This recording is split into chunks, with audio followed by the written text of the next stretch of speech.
Hey friends, if Samsung Notes are not working on your Windows 11 computer, then please watch this video. I will guide you through the resolutions. Now, interestingly, Samsung Notes don't work on my computer either because when I try to open the app, it says you can't use because Samsung Notes will only work on Samsung PCs. So this is specific to Samsung computers. You cannot use it on other computers.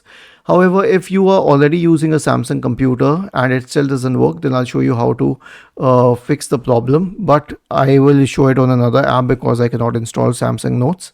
So pick this app, right click on it and select run as administrator. Okay, let's say that I pick another app. Let's say I pick this app, right click on it and select run as administrator. Run the Samsung Notes app as an administrator. The next solution is to reset and repair the app. Now, how would we do that?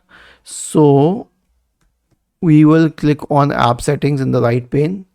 Now scroll down to the reset section, click on repair, then on reset, and then on reset once again. And then finally, you can reinstall the app. So click on uninstall and then on uninstall once again. And then finally, click on open corresponding to Samsung Notes in the Microsoft Store. Was this helpful? If yes, then please subscribe to the channel, and if not, then let us know in the comment section of this video on how we could help you further. Thank you for watching this video and have a nice day.